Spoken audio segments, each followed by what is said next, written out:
જો 500ની ચલણી નોટ પર ગાંધીજીને બદલે અનુપમ ખેરનું ચિત્ર જુઓ તો આશ્ચર્ય નહીં પણ આઘાત લાગે. જોકે એવું થયું છે, આમ તો આપણે હવે મોટા ભાગે રૂપિયાનું ઓનલાઈન ટ્રાન્ઝેક્શન કરીએ છીએ. યુપીઆઈ જેવી એપથી પૈસાનો વ્યવહાર ભલે ચાલતો, પરંતુ રોકડ ચલણનું કંઈ બંધ નથી થયું.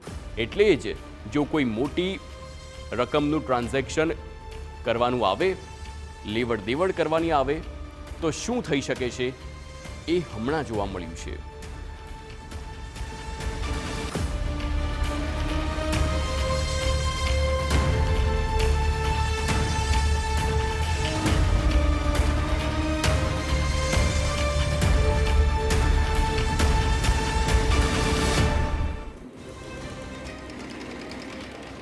તો અમદાવાદના માણેક ચોકમાં એક એવી ઘટના બની કે જે જોઈને તમારે હસવું કે રડવું એ નક્કી નહીં કરી શકાય.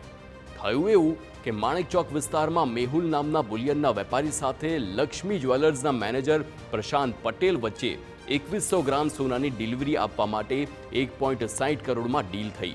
સોનું તેમણે સીજી રોડ પર એક આંગડિયા પેઢીની ઓફિસ પર મંગાવ્યું. તેની સામે 500 રૂપિયાના દરની 1.30 કરોડની રકમ પણ આપી અને બાકીના 30 લાખ રૂપિયા ઓફિસ જવાનું કહીને બે ગઠિયાઓ ફરાર થઈ ગયા હતા.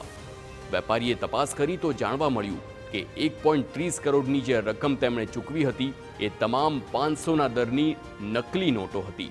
એટલું જ નહીં, તેની પર ગાંધીજીને બદલે અનુપમ ખેરનો ફોટો પણ હોવાનું સામે આવ્યું અને સ્ટેટ બેંકના બદલે સ્ટાર્ટ બેંક લખેલા રેપરમાં આ નોટ લપેટાયેલી હતી.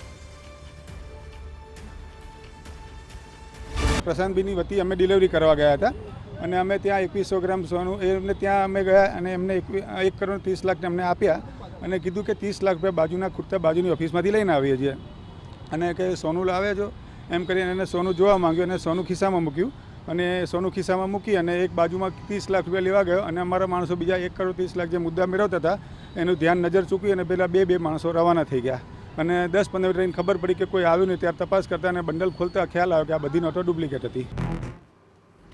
વેપારી સાથે 1.30 કરોડની ડુપ્લિકેટ નોટો આપી ઠગાઈ થતા પોલીસ ફરિયાદ નોંધાવી.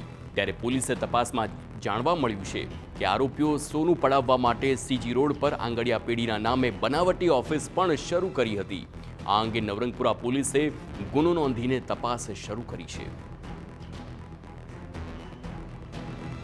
આમનો વિશ્વાસ કેળવી અને એમની પાસેથી 2100 ગ્રામનું સોનું મેળવી બુલિયન અને 1 કરોડ 30 લાખ રૂપિયાની જે ખોટી નોટો હતી, જે ચિલ્ડ્રન નોટો જે કહેવાય એવી પ્રાથમિક દ્રષ્ટિએ ખ્યાલ આવી જાય હાથમાં લેતા કે ખોટી છે એવી નોટોનું દેખાડો કરી તો પ્લાસ્ટિક પકડાવી લગાવેલું હોય જેથી ડાયરેક્ટ હાથમાં લેતા ખ્યાલ ન આવતા, પણ પ્લાસ્ટિક ખોલવાથી ફરિયાદીના જે માણસો કર્મચારી લેવા આવેલા હતા એમને ખ્યાલ આવેલો.